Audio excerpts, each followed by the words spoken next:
Em setembro de 2024, Mário Draghi, ex-presidente do Banco Central Europeu, apresentou à Comissão Europeia um relatório que ficou conhecido como o Relatório Draghi, onde ele enfatizou algumas conclusões relativas a oportunidades e desafios para a competitividade da Europa ou da União Europeia, mas também, obviamente, alastrada à Europa como um todo. E esse documento tem sido difundido pela própria Comissão, tem dado até já origem a algumas decisões ou a alguns alinhamentos que a União Europeia está a fazer. Veio, inclusive, robustecer algumas linhas de orientação e linhas estratégicas que a União Europeia já estava a prosseguir, mas é um importante estudo, uma importante análise que vale a pena, obviamente, explorar, aprofundar. Porquê? Porque elas, na verdade, refletem aquela que é a realidade do ecossistema empresarial, onde as empresas que estão na Europa e na União Europeia em particular estão inseridas e quais são os desafios que já estão a ser sentidos e que poderão vir a agudizar-se até em decorrência, portanto, destas novas guerras económicas que estão a surgir, muito por via, portanto, da vitória de Donald Trump nos Estados Unidos, mas não só. Portanto, há desafios que são trazidos, obviamente, por decisões políticas que estão a afetar aqui a União Europeia, mas há umas que vão mais a fundo, que fazem parte de uma análise mais profunda daquilo que é o ambiente económico e também de desenvolvimento das empresas, aquele caminho que tem sido feito e quais são as principais fragilidades que têm sido identificadas e que são transversais a toda a União Europeia. E por isso mesmo eu decidi trazer um pouco a análise deste relatório, ainda que não totalmente aprofundada, portanto, que é um relatório vasto, mas vou trazer aqui conclusões importantes para as empresas, para os empresários poderem também refletir de como é que estas recomendações podem ser traduzidas em estratégias empresariais. Portanto, se hoje vamos percorrer aqui alguns eixos, falar de algumas das conclusões que são retiradas desse relatório, como é que elas podem traduzir para as empresas, e se você quiser que eu explore mais as conclusões deste relatório, traga aqui com mais alguma profundidade, deixe nos comentários, portanto, esse apelo e eu poderei fazer outros episódios relacionados com as conclusões, portanto, deste importante relatório, que pode sim vir a ser um apoio fundamental até às políticas que a própria Comissão Europeia irá adotar e depois, em decorrência, os próprios Estados-membros da União Europeia. Por isso, fica a assistir até ao final, se realmente esta temática lhe interessa.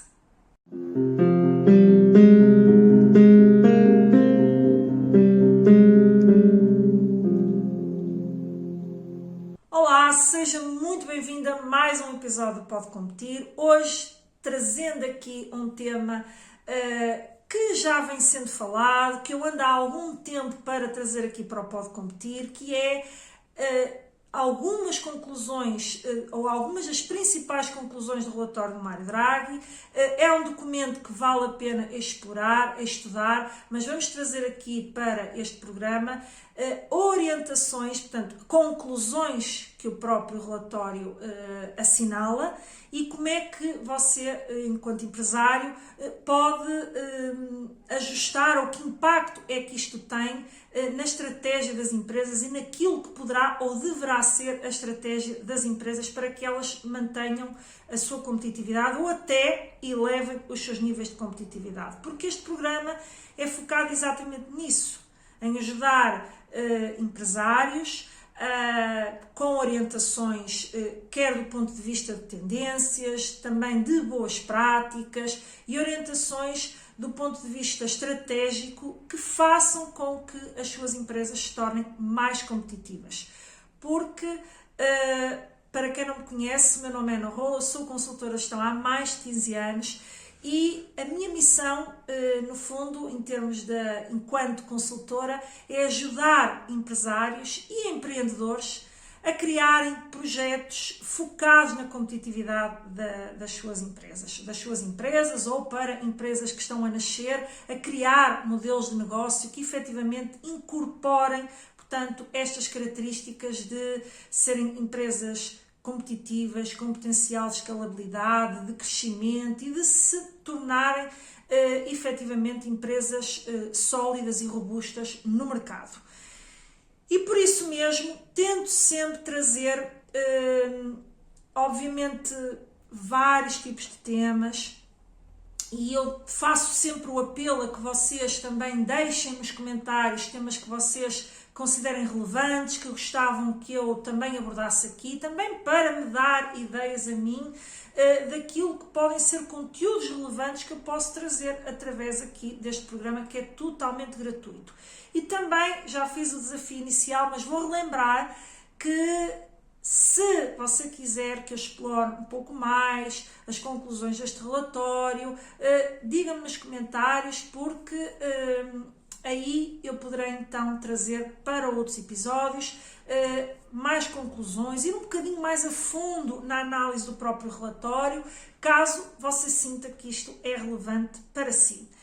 Mas, sem mais delongas, para que consiga acomodar tudo que tenho previsto aqui para o programa, nós vamos falar de 4 recomendações fundamentais que o relatório traz, portanto, e traduzi-las depois então para aquilo que é a realidade das empresas e que impacto é que isso pode ter ou deve ter, portanto, naquilo que é a criação de estratégias competitivas dentro das empresas.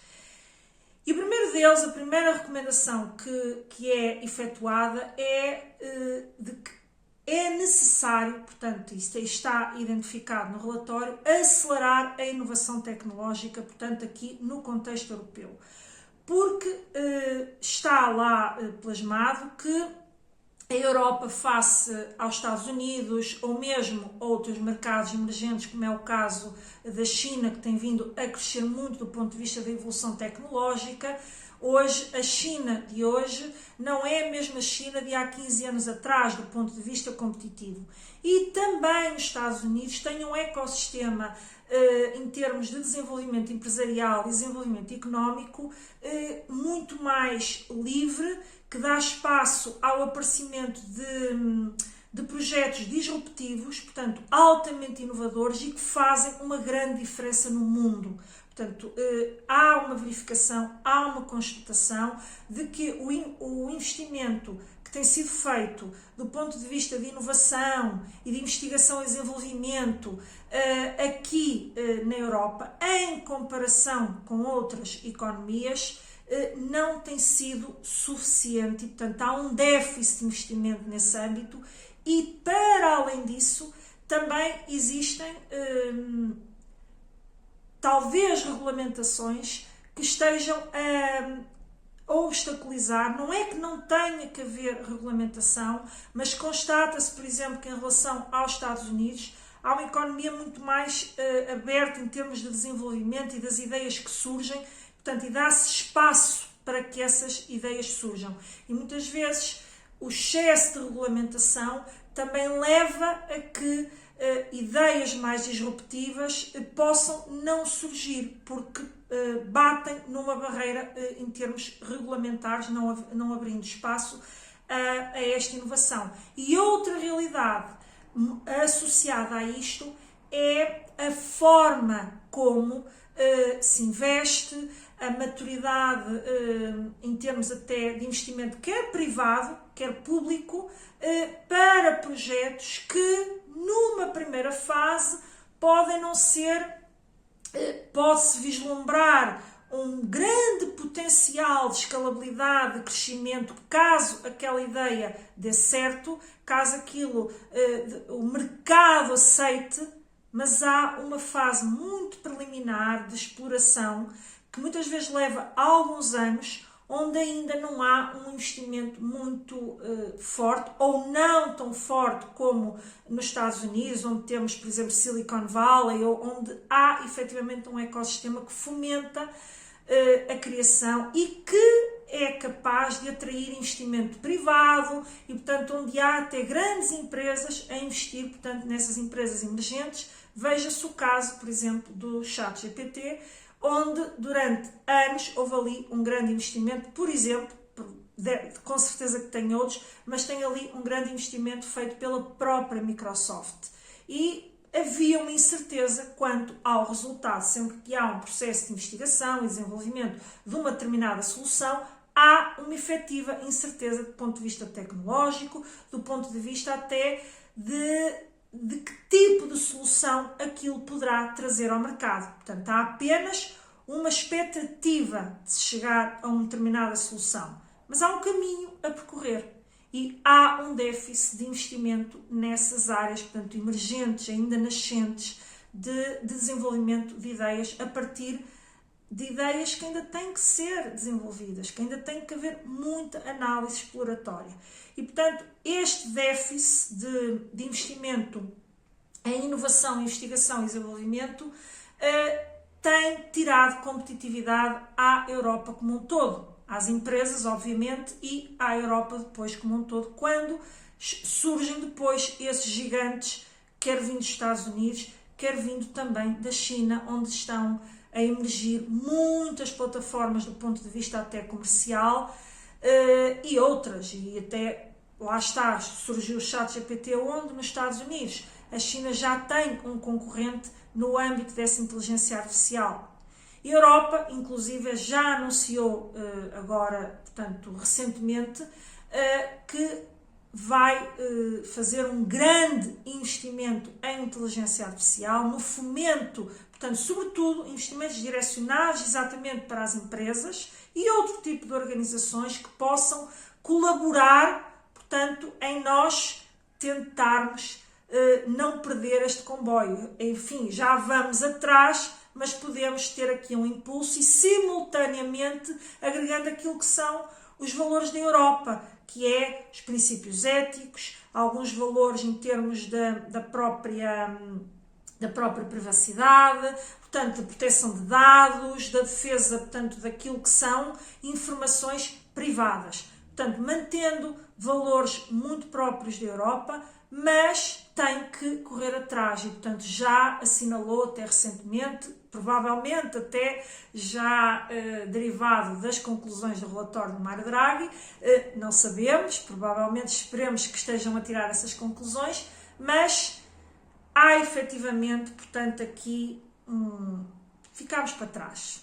Dito assim de forma muito simplista, ficámos para trás. E, inclusive, para que esse fomento exista, no relatório, Draghi propõe que seja criado um estatuto de empresa europeia inovadora.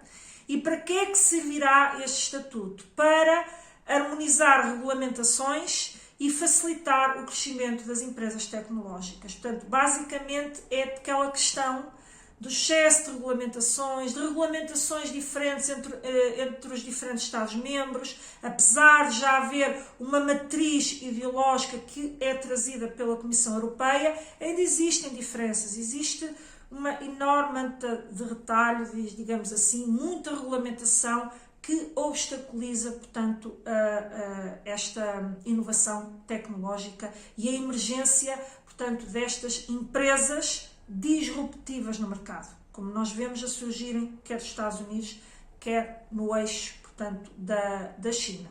Portanto, esta é a primeira recomendação em termos do que é apresentado no relatório do Mário Draghi. A segunda grande recomendação que trago para aqui é que é necessário reduzir os custos energéticos e promover a descarbonização.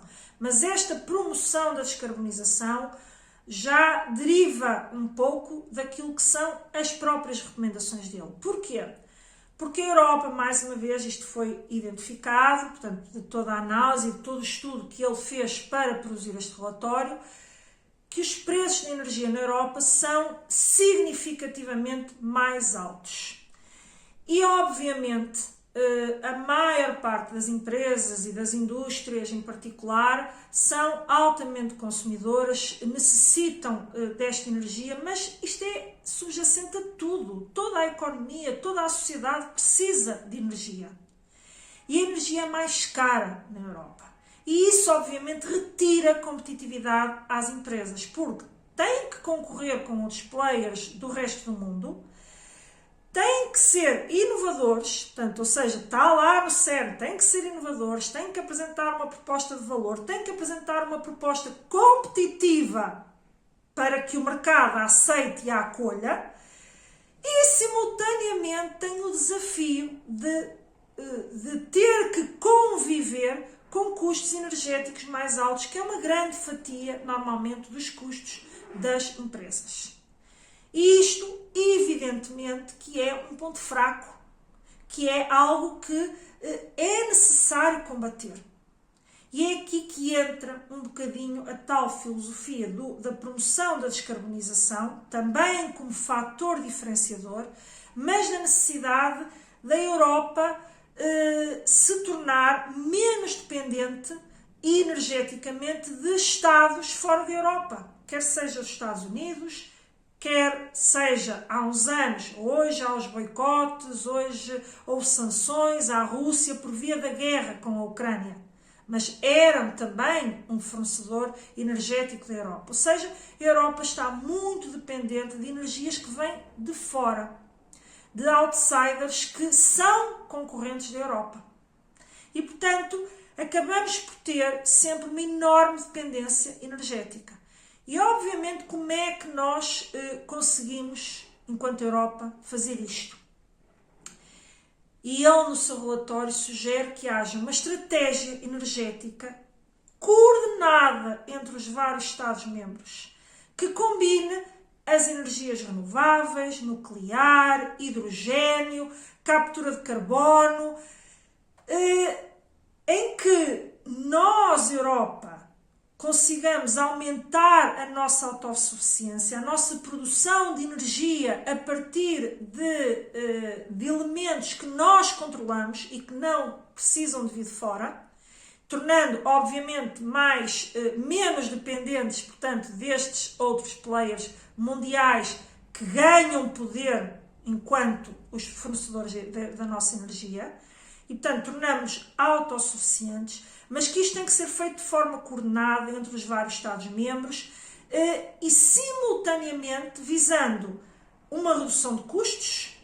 Portanto, por isso é que isto tem que ser uma estratégia coordenada, onde até Portugal já tem vindo a ser destacado, porque é um dos países que tem feito um importante trabalho neste âmbito, onde nós já conseguimos reduzir a nossa dependência energética vinda de fontes energéticas que nós não controlamos, que temos que adquirir ao exterior, portanto tem vindo a aumentar a energia que vem de fontes renováveis, porque nós temos um bom clima, temos, portanto, condições muito boas para desenvolver, portanto, esse potencial energético a partir de fontes renováveis. Mas também temos, na Europa, vários países onde há, portanto, a energia nuclear e que podem também, numa estratégia coordenada, vir a ser fornecedores de outros países. Portanto, é importante olhar para a energia de forma coordenada e como é que a Europa perde esta dependência do exterior para conseguir reduzir a sua fatura energética e, obviamente, isso vai-se depois traduzir na fatura energética das próprias empresas. Mas também as empresas têm aí um importante papel. Mas nós já lá iremos na segunda parte deste programa, onde eu irei falar darei um roadmap para as empresas a partir destas recomendações. Mas vamos focar agora aqui na Europa e no ambiente económico como um todo. E, portanto, é no fundo reduzir esta fatura energética. E, simultaneamente, nós sabemos que a Europa tem como pilar, infelizmente, está a ficar um pouco sozinha nessa luta, mas quererá mantê-la e, a meu ver, bem, é algo que nos diferencia, que é a questão da descarbonização, de trabalharmos para termos um ambiente um meio ambiente mais saudável, porque a médio ou longo prazo, talvez hoje não se sinta isso, mas nós estamos talvez na linha da frente na corrida para essa descarbonização. E a médio e longo prazo isso vai surtir efeitos tanto do ponto de vista daquilo que é o próprio ambiente em que se vive, mas também dos próprios consumidores, que são o garante da sobrevivência das empresas. É para as sociedades que as empresas trabalham, é para as pessoas que as empresas trabalham, é para as pessoas e para a sociedade que as políticas são feitas. E o consumidor tem essas preocupações a nível mundial. E nesse campo há economias que nós, Europa, estamos na linha da frente do combate, porque os outros só estão a olhar para os números, para aquilo que é imediato, porque efetivamente neste momento essa luta ambiental, ao ficarmos sozinhas, pode retirar competitividade, portanto, à economia europeia. Porquê? Porque tudo isso, a fase de investimento custa muito dinheiro. Só que vai haver um momento que os outros não vão continuar a dormir. Reparem que os Estados Unidos não estava a dormir nesta política, mas recuou com o Donald Trump. Mas veja-se, por exemplo, a China, que é muito interessante. Às vezes, China tem muitos defeitos, não estou aqui não quero parecer que tudo na China é bom, não, mas há que também trazer os bons exemplos do que se fez lá bem, para nós também fazermos. A China há 15 anos atrás, também, ou mais, até há 20, tinha um ambiente quase irrespirável, não tinha qualquer preocupação com estas questões ambientais. Mas houve um momento que disse, não, vamos investir forte nisso. E hoje a China é talvez já um dos principais produtores mundiais, por exemplo, de painéis fotovoltaicos. Tem hoje verdadeiros campos, também atenção, tem território para ter grandes campos de implantação de painéis fotovoltaicos. Mas porquê? Porque lá atrás também viu, houve um momento que não era o momento de investir no ambiente, mas a partir, já se tinha alcançado alguns resultados, tinha-se travado batalhas que eram mais emergenciais e de repente surgiu aquela batalha que era também preciso dar resposta. E hoje é uma China diferente. Quem analisa a China percebe que hoje a China de hoje não tem nada a ver com a China de há 15 ou 20 anos. E por isso, mais uma vez, a Europa, ainda bem que está na linha da frente, ainda que os Estados Unidos tenham abandonado um pouco esta luta, mas a Europa irá continuá-la. E é esta luta da descarbonização. Terceiro eixo que quero aqui trazer é a diminuição, o diminuir, ou seja, outra recomendação, não é eixo, outra recomendação que quero aqui trazer é a necessidade de diminuir dependências estratégicas. E o que é que poderemos falar aqui, portanto, neste âmbito? A Europa está muito dependente de setores, em setores críticos para a economia, mais uma vez, quase como a questão da energia, está muito dependente de fornecedores externos, ou seja, externos à Europa. Porque quando eu aqui falo de externo, em relação à Europa, é sempre os chamados países terceiros, não é? Aqui estamos a ver a União Europeia como um todo. E, portanto, a União Europeia e a Europa também, porque a Europa, enfim, quem está fora da União Europeia também naturalmente tem estas preocupações, mas enfim, tem estratégias mais particularizadas e, portanto, aqui falamos muito ao nível da União Europeia. Mas está muito dependente, portanto, em setores críticos, como o caso dos semicondutores, como o caso de algumas matérias-primas. E isto é uma enorme vulnerabilidade, isto é salientado no relatório. Porquê? Veja-se agora o exemplo, isto aqui trazido por mim, veja-se agora o exemplo recente nos Estados Unidos da aplicação de tarifas. Ora, onde é que eles vão aplicar tarifas? Naturalmente, naquilo que são os produtos que eles sabem que a Europa ou paga as tarifas ou não tem grande alternativa. Porque muitas vezes as alternativas estão em mercados com os quais a Europa também poderá não querer no momento, quer seja por via de sanções, quer seja por via de não serem o parceiro estratégico que as empresas inicialmente teriam preferido, mas muitas empresas compram aos Estados Unidos determinados componentes e matérias-primas. E onde é que eles vão atacar? Nas tarifas? É exatamente. Não, eles não vão forçar tarifas em mercados que eles sabem que se forçarem vão ter um travão. Quer dizer, provavelmente, enfim, eu do Donald Trump eu já espero tudo, mas não seria o mais inteligente.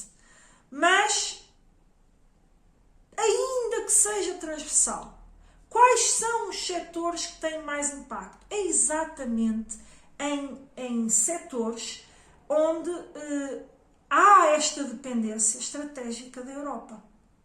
Porque não vai haver outro remédio, ou no imediato, para quem estiver muito exposto aos Estados Unidos, enquanto fornecedor, mas também enquanto portanto, comprador, Estados Unidos comprador, porque as tarifas são para produtos que vêm daqui. Mas a Europa vai ter que entrar em guerra com os Estados Unidos. Para quê? Para defender as suas empresas. E, portanto, eles aplicam tarifas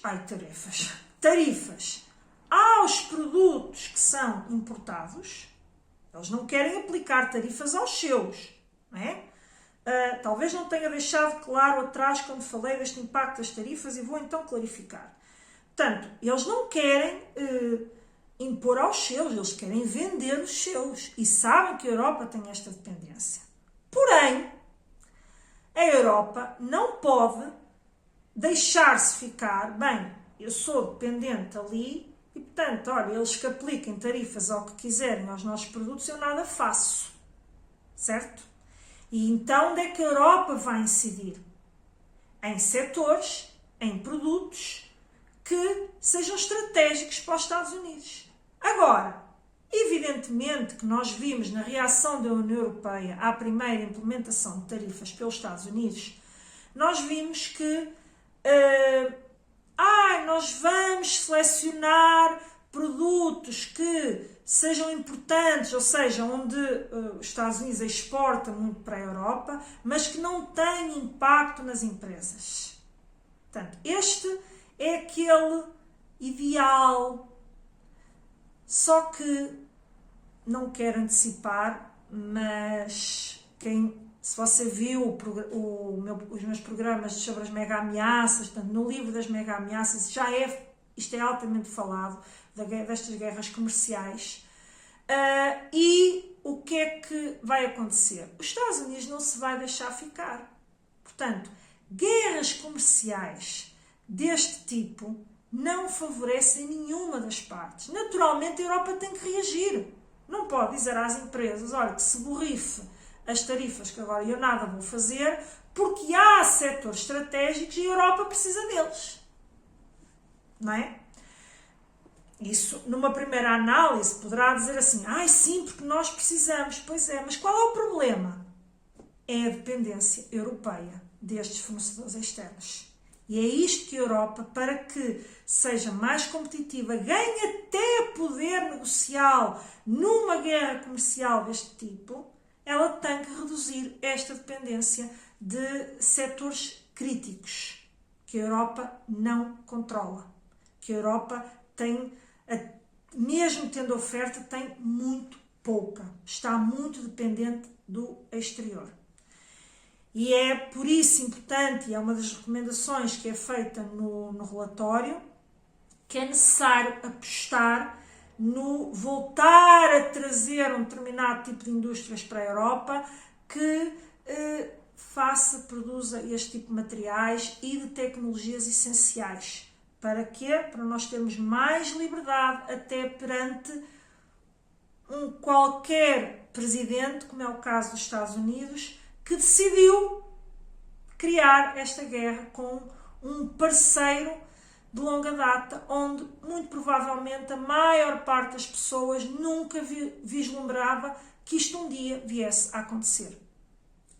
Mas aconteceu. E pode acontecer em qualquer outro Estado do qual a Europa dependa. Portanto, a Europa tem que ser mais autónoma, quer seja do ponto de vista da inovação, como falámos no primeiro ponto, quer seja do ponto de vista da energia, como falámos no segundo ponto, quer seja aqui de outros setores críticos de fornecimento de componentes e matérias-primas fundamentais para as nossas indústrias.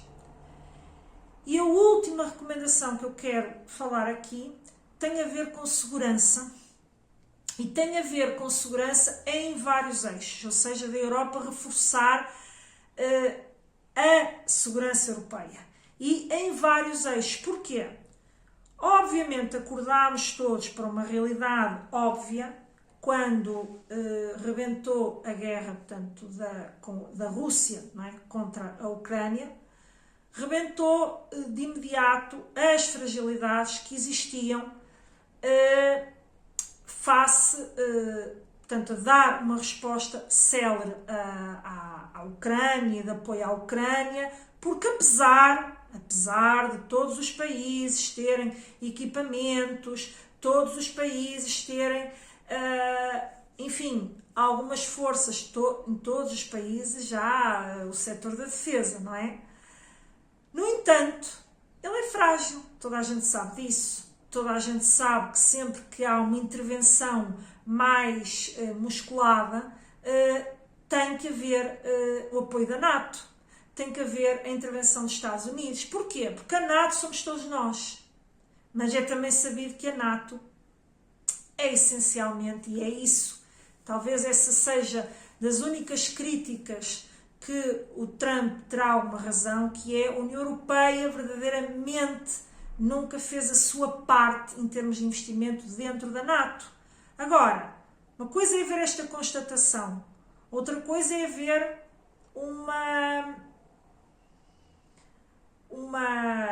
mais uma vez, uma linha de discurso, de ação, que neste momento, no discurso não está ameaçada a NATO, no discurso vamos continuar a apoiar a Ucrânia, mas veja-se as alterações, veja-se a forma como ele se posicionou recentemente em relação ao Zelensky, por exemplo, que até o humilhou, quando ele sempre agradeceu o apoio que estava a ser dado. E que este apoio é à Ucrânia, mas é à Europa como um todo, apesar da Ucrânia não ser parte da NATO. Que isto ameaça a própria Europa como um todo. E o que é que isto aconteceu? Abriu os olhos de que nós não só éramos muito frágeis do ponto de vista da defesa, caso haja uma ruptura da NATO, como há uma enorme fragmentação, ou seja, verdadeiramente nunca houve uma política europeia em torno da defesa e da defesa neste âmbito, ou seja, de uma qualquer invasão a um país, de um qualquer ataque a um país. Portanto, não há esta coordenação entre a Europa e é algo que ele salienta, portanto, no próprio relatório. Mas também fala aqui de outro tipo de guerras que também comprometem a segurança dos Estados, que é, por exemplo, as guerras cibernéticas. Também trouxe nos episódios das mega ameaças, falámos também sobre esta realidade do crescimento de uma guerra que é feita através de as guerras cibernéticas, os ataques cibernéticos. Porquê? Porque os dados, o poder hoje de que ao chegar a determinados tipo de informações que são confidenciais, que são estratégicas, que podem comprometer a segurança de um país. E, portanto, todos esses ataques cibernéticos tem vindo a crescer. E ainda ontem, isto é aqui um à parte ao relatório, como eu vou sempre fazendo alguns à parte, isto no fundo é as minhas considerações em relação à análise, mas vi portanto, na SIC Notícias, portanto, agora estão a falhar, portanto, há um eixo que eles fazem em termos de intervenção, onde é trazido, portanto, esta análise das guerras. E nessa análise, estou-me a esquecer do nome do jornalista, ele é tão conhecido, mas enfim, nessa análise ele até trouxe como exemplo, só para robustecer aqui um bocadinho isto, até como exemplo muito concreto e de análise também são feitas, a guerra China-Taiwan, não é? Que existe, mas ele trouxe Nuno Rogério, estava-me a esquecer do nome do jornalista. Que ele é um estudioso, portanto, destas dinâmicas das guerras e destes conflitos geopolíticos a nível mundial. E, portanto, ele trouxe, portanto, uma análise que ele fez, uma entrevista que ele fez, mas do ponto de vista, faz sempre a análise do ponto de vista da China, mas ele foi consultar e entrevistar um especialista em defesa em Taiwan. E muito curiosamente, portanto, entre vários eixos que eles falam lá, obviamente do ponto de vista da defesa e de pontos fracos e fortes de cada um, que não interessa aqui agora para o episódio de hoje, mas é muito curioso, eu gosto sempre de ouvir, porque é isto que nos abre horizontes, é isto que nos permite perceber o que é que está a acontecer, portanto, a nível mundial, portanto, e geopolítico, mas ele destaca, portanto, o entrevistado, destaca que as guerras cibernéticas, que ele disse mesmo, são diárias, constantes, a todos os departamentos de Estado. Ou seja, um bocadinho aquela coisa de eles estão sempre ali. E, portanto, se não houver um sistema robusto, coordenado, para também agir a este nível da segurança cibernética, também podemos estar a expor a Europa a uma enorme fragilidade. Ele até fala de algo que também se viu há uns tempos nos Estados Unidos e que os Estados Unidos também reagiu muito mal a isso em relação à guerra Estados Unidos-China, que é a China estar a usar muito balões que alega que são para controle meteorológico, mas que são detectados, mas no imediato entram no espaço aéreo, portanto, que é controlado por uma determinada região, depois saem, mas o objetivo deles é tentar, provavelmente, captar satélites, portanto, que é através dos satélites que depois há a difusão de informação. Portanto, há aqui uma guerra, digamos, um ataque do ponto de vista através das tecnologias que todos desenvolvemos no mundo e que hoje são pilares fundamentais também de competitividade e que sem as quais nós já não vivemos, mas a verdade é que se não forem bem cuidadas, se não houver uma estratégia de reforçar também os níveis de segurança a este nível, poderemos também estar a abrir uma porta de fragilidade para qualquer ataque que pode comprometer qualquer Estado, e no caso qualquer Estado-membro da União Europeia. E depois, algo que ele também salienta e que eu diria que é aqui uma quinta recomendação que quero também trazer, é que o Mário Draghi fala no seu relatório que é fundamental que sejam criado um fundo de dívida comum. Ele fala até que permita mobilizar os 800 mil milhões de euros anuais, que ele identifica que é o necessário para, portanto, colmatar o tal déficit. Não interessa aqui tanto o número, aqui interessa que a recomendação que ele faz à Comissão de que é importante reforçar os meios de financiamento para que não só haja tal aumento da inovação, o tal aumento, ou seja, o investimento e o reforço do investimento em nos tornarmos mais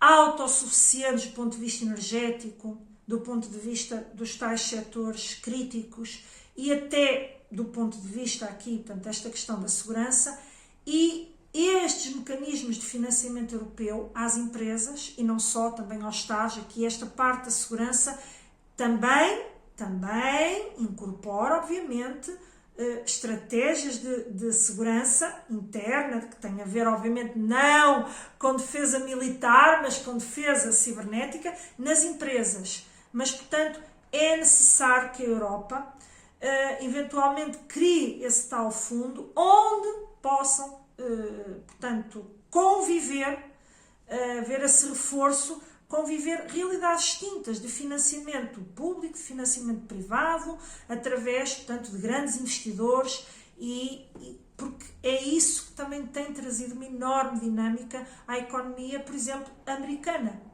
É ver um conjunto de investidores que quer fomentar esta inovação, porque atrás dela vem todo um ambiente económico que favorece o crescimento dessas empresas que também investem nessas fases preliminares de investigação e desenvolvimento em vários eixos. E por isso ele apela que haja uma ação coordenada da União Europeia para enfrentar os inúmeros desafios que a economia da União Europeia tem, para enfrentar estas questões geopolíticas que já vinham se desenhando, mas talvez nunca tivéssemos contado com, enfim, uma emergência nos Estados Unidos de um presidente que, vai-se lá saber porquê, decidiu montar uma guerra contra a Europa. Mas também,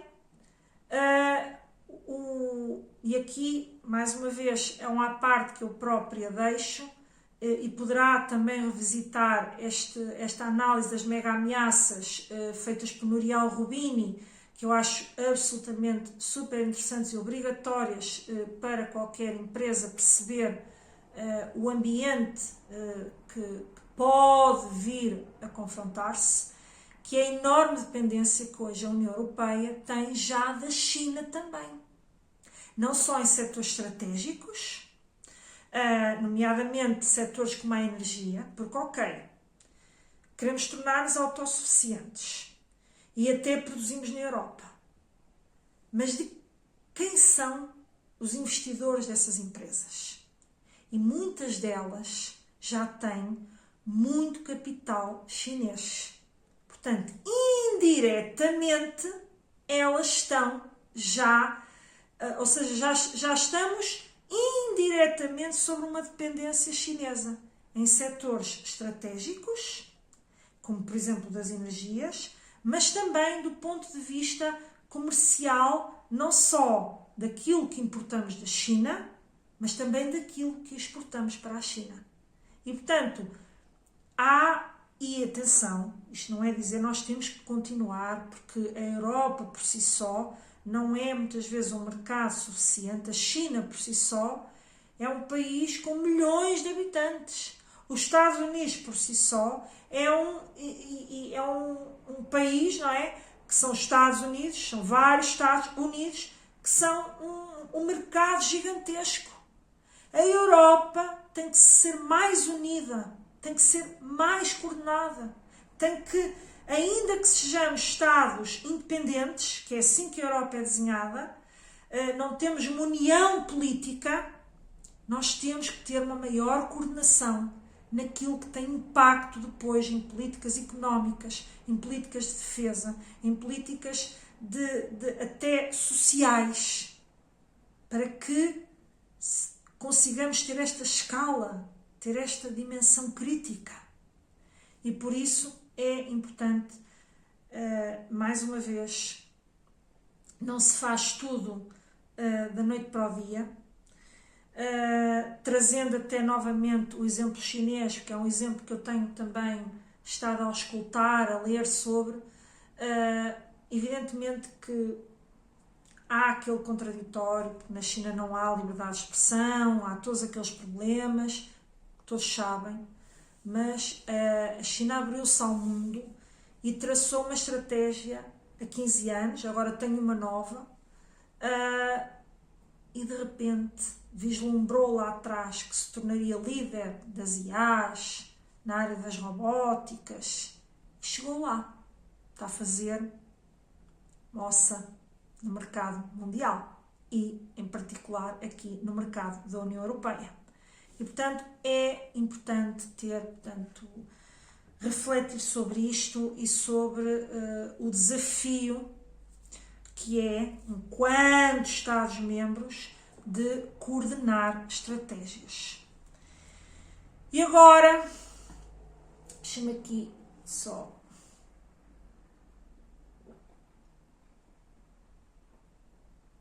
E agora chegamos àquele ponto que é, muito bem, são objetivamente conclusões trazidas por um estudo aprofundado.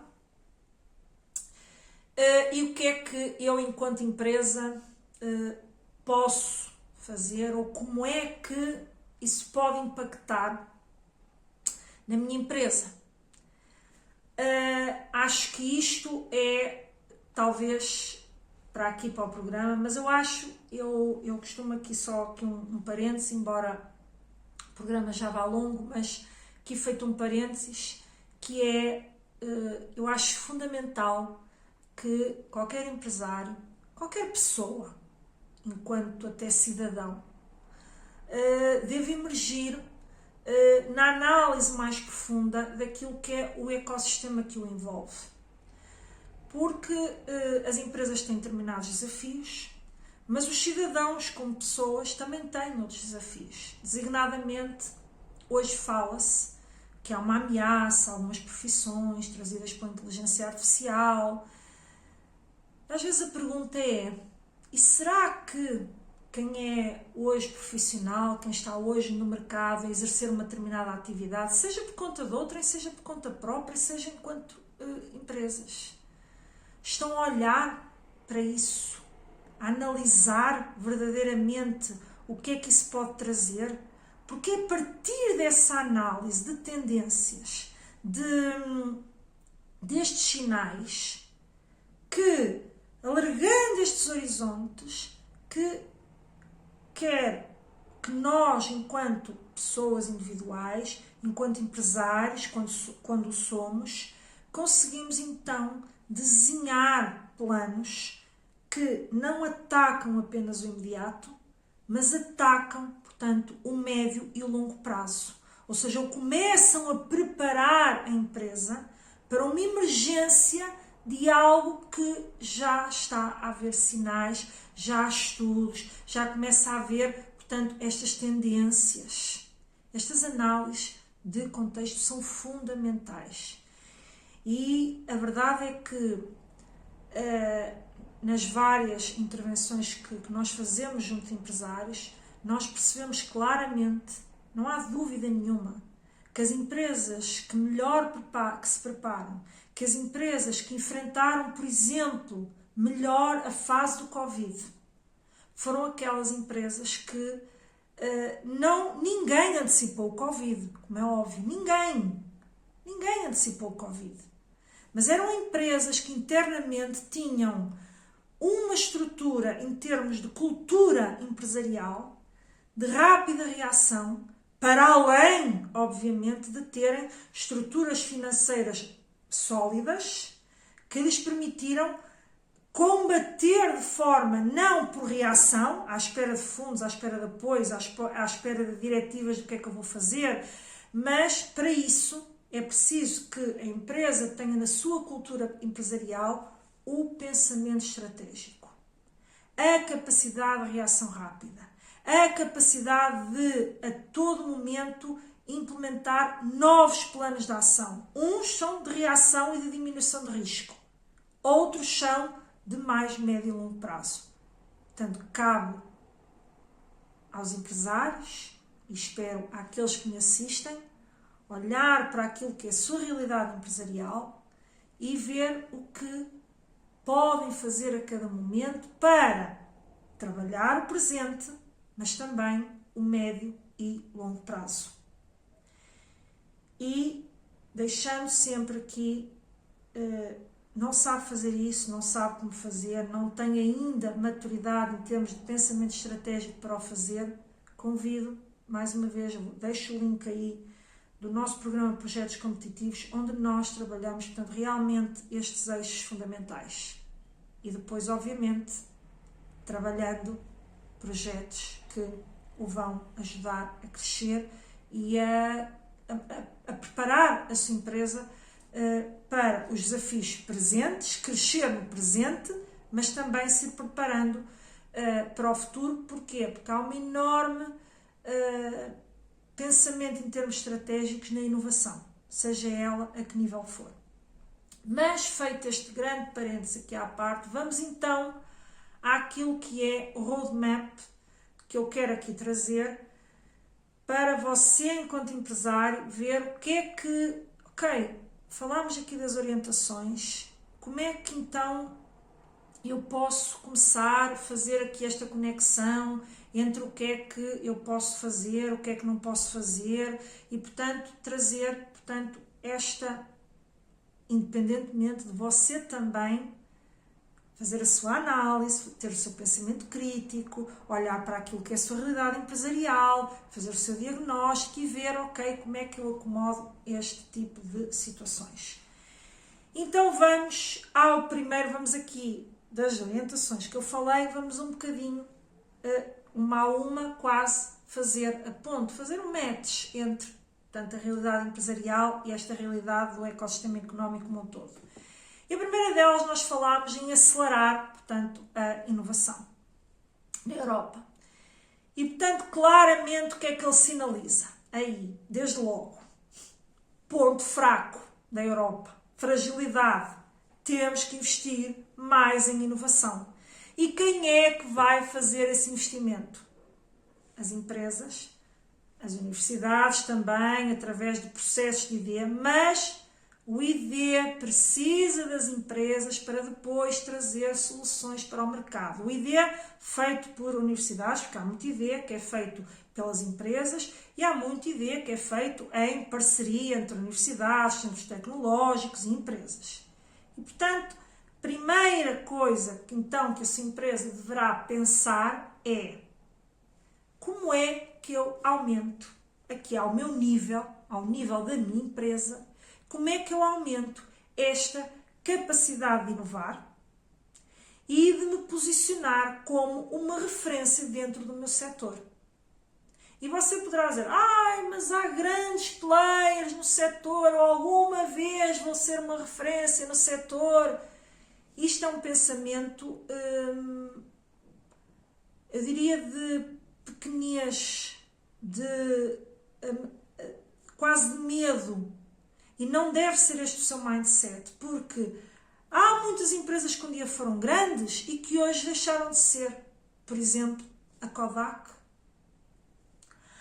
Mas há empresas que são grandes e continuam grandes. E há empresas pequenas que chegam a grandes. E tudo isto convive. E você, uma coisa é você, enfim, os outros são concorrentes. Portanto, não se preocupe com os concorrentes, ou melhor, preocupe-se do ponto de vista de analisá-los, daquilo que tem impacto. Mas você tem que se preocupar em como é que eu aumento a capacidade de inovação na minha empresa e me posiciono como uma referência. Qual é o meu caminho? Qual é o meu plano? O que é que eu vou fazer? E isto é feito passo a passo. Isto é feito passo a passo. Ter um plano muito concreto. Primeiro ter a visão. Alargar. Como é que eu me posiciono? Como é que eu posso inovar? Feito este quase quadro. Eu gosto muito de colocar as coisas em termos visuais. Tendo este quadro, o que é que então eu vou atacar? O que é que eu vou começar? Vou começar por onde? colocando um cronograma, datas, planos concretos e depois vai fazendo o seu caminho. As coisas quando nos surgem à frente, aquilo parece-nos que surgiu no imediato. É imediatista. Ai, que espetáculo! Apareceram com este carro super disruptivo, altamente inovador. Aquilo não apareceu num ano. Aquilo são anos de investigação. São anos de posicionar-se como eu vou alcançar aquela viatura assim, assim, assado. E depois é preciso batalhar, investir. Portanto, este é o primeiro pilar que você tem que pensar. Se é necessário, se é necessário para a economia como um todo, também é necessário dentro da sua empresa. E, portanto, primeiro, e dar aqui alguns passos concretos. Avalie, faça um diagnóstico do ponto em que a sua empresa está. Se já investe em ID, se não investe, se recorre até ao apoio dos fundos comunitários para investir mais em inovação, para investir mais em investigação e desenvolvimento. O que é que faz, o que é que não faz, em que ponto é que você está, qual é a sua maturidade a este nível? Parte tudo daqui, é o ponto de princípio. Depois, comece a olhar para o seu setor. O que é que há de disruptivo no meu setor? O que é que eles estão a fazer que eu não estou de todo? Será que eu conseguiria surgir com uma solução? Bem, eu para já nem pensar, eu para já tenho que ir para um determinado caminho. Ou será que há um caminho alternativo onde você se pode posicionar e fazer diferença? Mas analise o setor, identifique aquilo que trouxe disrupção recente ao seu setor e de como é que isso pode ter impacto no futuro em tudo que você faz atualmente. E, a partir daí, ver, ok, se isto pode ter esse impacto, que caminho eu devo traçar já a partir de hoje. Eventualmente com o desenvolvimento de projetos piloto, que podem numa primeira fase não dar certo, mas podem nem sequer vir a ser viáveis do ponto de vista da concretização, ou não ser viáveis numa fase inicial e você concluir, tenho que continuar a aprofundar para chegar a uma solução economicamente viável. E a partir daí você pode recorrer ao apoio de centros tecnológicos, dos tais projetos em copromoção com universidades, para desenvolver a tal investigação e desenvolvimento. E esse ecossistema já está e tem vindo a ser criado e reforçado. E há apoios dos fundos comunitários para as empresas fazerem isto. E, portanto, se você não está a aproveitar, talvez aí a fragilidade seja sua, porque já há ferramentas que são, portanto, dadas às empresas. E quando disponível o tal estatuto de empresa europeia inovadora que o Mário Draghi recomenda que seja criado, ok? O que é que eu consigo estar posicionado, eu consigo integrar este estatuto, não consigo, se não consigo, porquê é que eu não consigo, o que é que eu tenho que fazer para conseguir? Portanto, você tem que ter sempre uma visão estratégica e abrangente, pensando sempre em como é que eu posso inovar, Isto tem que fazer parte da sua cultura empresarial.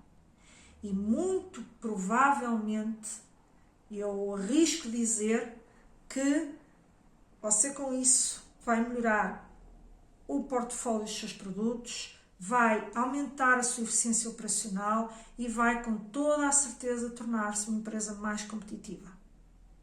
Ok? Segundo eixo que aqui falámos, a questão da energia, não é? Então, como é que eu, ao nível de empresa, eu posso atuar? Porquê? Porque é factual, está comprovado que a Europa tem custos energéticos mais altos. Muito bom. E você tem que conviver com essa realidade, pelo menos enquanto não há a tal redução das dependências, enquanto não há, portanto, sim, essa é parte política, essa é parte de investimento público, essa é parte, certo? Mas o que é que você, enquanto empresa, está identificado ponto frágil? Está identificado que a Europa tem esse problema e você tem que conviver com ele. Custos energéticos globalmente mais altos.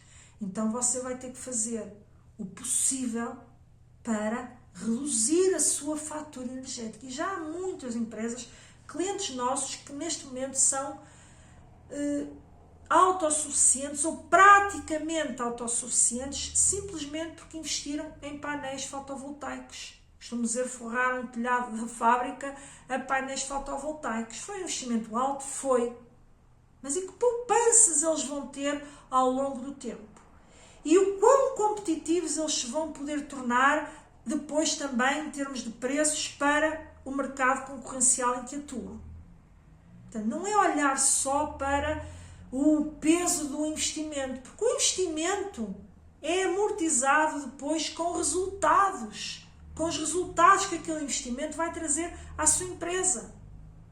E, portanto, mas muitas vezes os empresários ficam reduzidos a não, nem pensar, é muito caro, e continuam com aquela carga energética elevadíssima, são cada vez menos competitivos, porque há empresas a fazer esse caminho e nada fazem, tornam-se e vão definhando, cada vez é mais difícil combater, vão esmagando as suas margens, até que se torna impossível muitas vezes, portanto, continuar a conviver no mercado.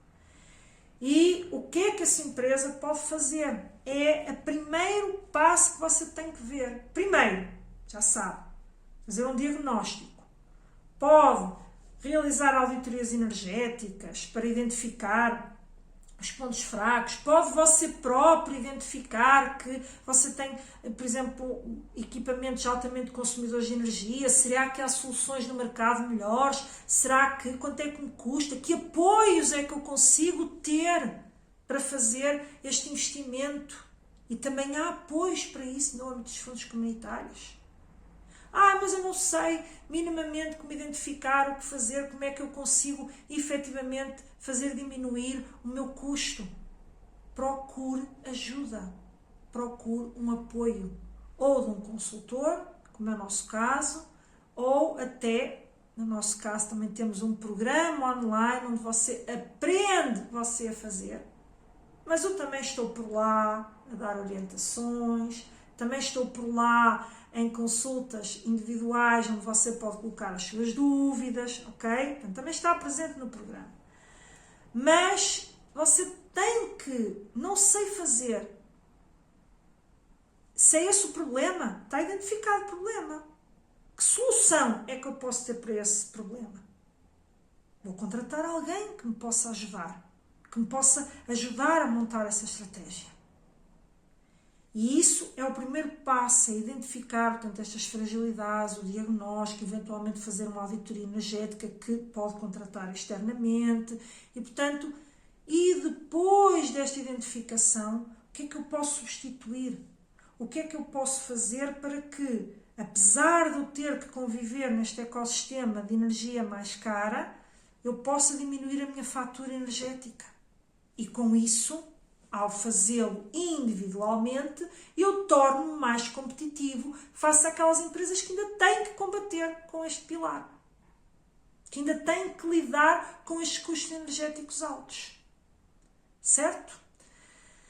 Depois, e obviamente com isto, com esta implementação, já percebeu, mas para deixar aqui claro, você vai conseguir reduzir os seus custos operacionais e, obviamente, aumentar margens e tornar-se mais competitivo. Terceiro pilar que eu quero aqui fazer em termos de metas, que é cuidado com esta questão das cadeias de abastecimento, que também percebeu que tal dependência que nós agora poderemos vir a sofrer aqui com esta guerra comercial. Portanto, nem se sabe se há estados até onde foram aplicadas sanções, e aqui o que é que você tem que fazer? Nós também falámos isto já em vários episódios e eu reforço aqui. Diversifique os seus fornecedores. Há empresas que são muito dependentes de um conjunto pequeno de fornecedores.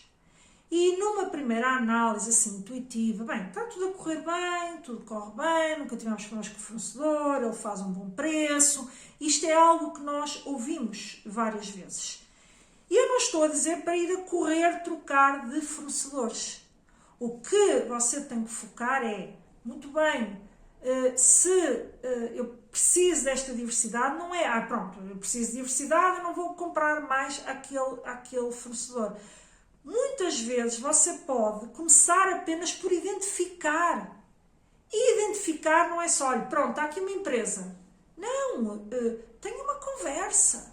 Porque você pode achar que está com o melhor dos mundos que o fornecedor que hoje tem, mas talvez se ouvir outras propostas de valor, ouvir outros players, talvez conclua que aquele fornecedor que lhe parecia que estava tudo ótimo, pode não lhe estar a oferecer a melhor solução que existe no mercado. Pode não lhe estar a oferecer o melhor preço para a mesma tipo de solução. Portanto, você tem que fazer este trabalho. Você tem que estar sistematicamente a perceber. E, obviamente, para a defesa da estrutura europeia e que não sabemos onde isto irá em termos de guerras geopolíticas, identifique opções de fornecedores locais. Locais aqui ao nível da União Europeia. Portanto, porque temos um mercado livre, não é? Portanto, o nosso mercado é livre. E, portanto, identifique soluções mais próximas de si, não tão dependentes de contingências como guerras, como uma qualquer guerra económica e comercial que de repente se decide abrir, como foi o caso dos Estados Unidos, e que não sabemos aonde nos levará. E, obviamente, invista nesta análise, mas também em perceber quais são as propostas de valor desses players e tenha planos de contingência. Ou seja, se você está muito exposto à importação americana, por exemplo, isto, atenção, que depois também se aplica, portanto, a clientes, ok? Mas aqui estamos a falar do match entre as recomendações que falámos e a sua empresa, ou as empresas. Tem fornecedores, muitos fornecedores americanos. Para já, não é? Vamos acreditar que não serão aplicadas tarifas pela União Europeia em setores estratégicos. Mas há alguns setores que podem não ser estratégicos, mas que podem ter impacto na sua empresa, do ponto de vista do fornecimento. Já saiu uma lista, portanto, de reação da União Europeia, e você pode estar dentro de estar importados dos Estados Unidos componentes que estão nessa lista e vai ter que pagar mais. Portanto, tenha um plano de contingência. O plano de contingência passa exatamente partindo da tal identificação e de fornecedores aqui dentro do ecossistema da União Europeia. Bom, continua a ser a melhor solução dos Estados Unidos, eu vou continuar a comprar lá, mas se de repente lhe cair uma tarifa que o prejudica, eu tenho onde me servir.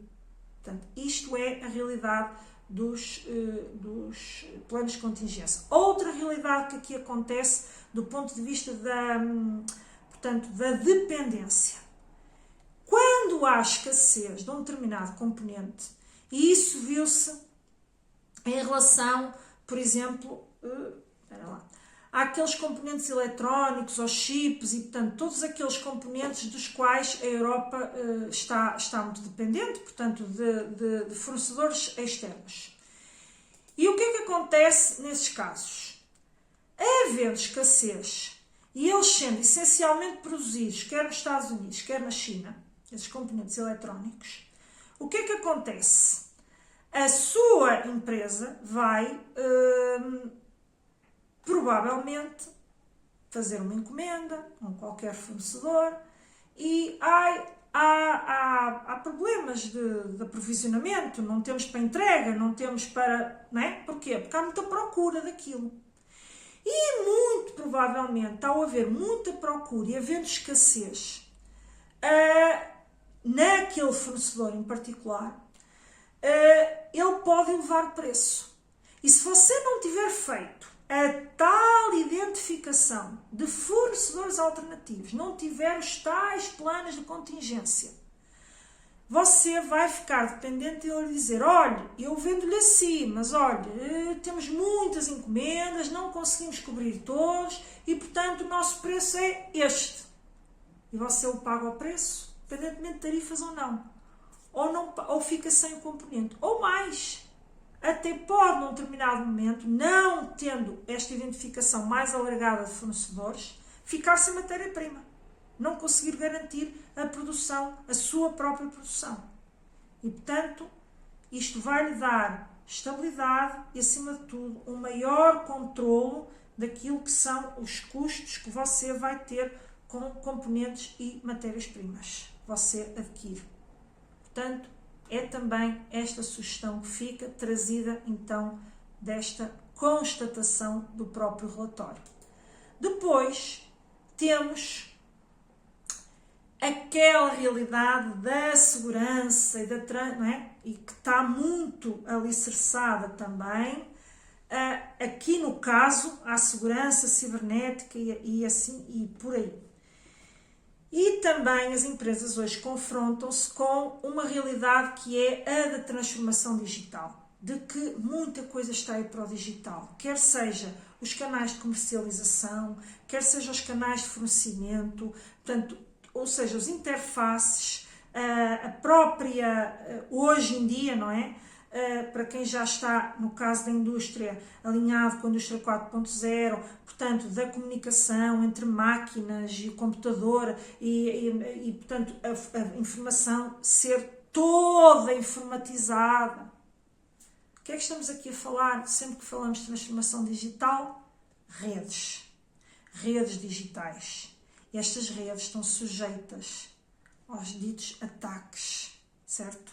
E por isso você, acompanhado com essa dinâmica da transformação digital, não esqueça da segurança. E há muitas empresas, eu há uns tempos falei com um colega que trabalha nessa área da segurança cibernética, e ele dizia que, Ana, talvez não tenhas consciência da quantidade de empresas que nós identificamos e que nos procuram, e quando chegamos lá e fazemos um diagnóstico à segurança do seu sistema, é gritante o quão estão expostas a estes riscos. Evidentemente que você poderá dizer, porque eles atacam as grandes empresas, eles atacam sistemas mas a partir do momento que tudo está em rede, eles podem começar a ir pelos mais pequenos, exatamente para... Nós não sabemos para onde vão estes riscos. À partida, os grandes estão mais expostos, mas também são os grandes que investem mais em segurança cibernética. E eu não tinha consciência, não é uma área que eu trabalho, eu vejo aquilo que as empresas onde eu trabalho hoje investem. E temos inclusive um cliente que, através de um concurso de qualificação, portanto, do sistema de incentivos à qualificação das empresas, fez um importantíssimo investimento exatamente na área da segurança digital, da criação de uma segurança, portanto, à prova de bala, se é que se pode dizer que elas são à prova de bala, mas investiu muito nisso, em fazer um diagnóstico aos seus sistemas, a todo o sistema e toda a infraestrutura digital da empresa, de como é que poderia criar e colocar segurança em todas as plataformas que têm de comunicação para o exterior, quer seja de comunicação com o cliente, mas também de comunicação com fornecedores, e portanto de todo este ecossistema. E fê-lo de forma apoiada. E o sistema de incentivos à qualificação tem dado 50% a fundo perdido. Portanto, é importante olhar para esta realidade. E tenha muito cuidado também, neste eixo da segurança, com a questão de formar os seus colaboradores, porque muitas vezes a insegurança vem por desconhecimento de alguns perigos que vêm via e-mail, via mensagem, via plataformas, via tudo e mais alguma coisa. Hoje até nas redes sociais, que a maior parte das empresas já tem, entram mensagens que aparentemente são da própria plataforma e não são falsas. E muitas vezes entra por ali o ataque e, portanto, é importante também formar os colaboradores para aquilo que são estes ataques, estas novas ameaças, estas novas realidades, para eles estarem alerta. Certo? E, por fim, eu quero lembrar que para tudo isto, para financiar estratégias de inovação, de qualificação, como eu dei aqui, qualificação normalmente são investimentos imateriais em áreas estruturantes e organizacionais da empresa. É um concurso que é mais voltado para a área que não é a área produtiva ou que não é o eixo da internacionalização. Trabalha mais tudo que tem a ver com a relação clientes, com a relação com os fornecedores, a relação intra-empresa, portanto, pode ser implementação de softwares, portanto, muita coisa entra ali. Se você tiver dúvidas, entre em contacto, deixe também nos comentários. Eu posso fazer episódios sobre isso, embora eu tenha vídeos, mas já tenho há algum tempo no meu canal, mas que também falam sobre isso. É uma área onde eu sou altamente especializada, é a questão dos fundos europeus e, portanto, estou totalmente à vontade e, portanto, para o ajudar, mas, acima de tudo, saiba que existe, você pode, ok, eu preciso investir mais em inovação, você tem mecanismos de apoio a isso. Eu preciso investir mais em investigação e desenvolvimento, você tem mecanismos de apoio. Eu preciso de internacionalizar, ou seja, tornar... Aqui não é tanto no eixo aqui do que falámos hoje, mas também há programas para você aumentar, portanto, os seus mercados. E, acima de tudo, olhe para os vários mecanismos que tem de suporte para você poder fazer isto com estratégia, criar um plano coeso, que faça sentido, que traga competitividade, que permita reduzir estas fragilidades que falámos aqui hoje no programa e que faça com que, dentro de um ecossistema, não é, em que todos temos que trabalhar, você seja um player que já está a fazer o seu trabalho. Você seja uma empresa que já está a fazer a sua parte. Porque é isso que o vai diferenciar, portanto, da sua concorrência. E, naturalmente, se precisar de ajuda, cá estamos deste lado.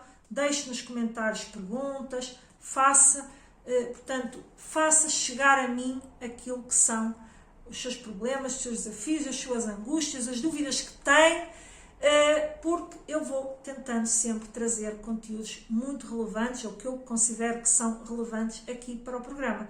Portanto, hoje foi um pouquinho mais longo, mas espero que tenha sido útil, porque é com esse propósito, é com esse sentimento que eu faço aqui o Pode Competir.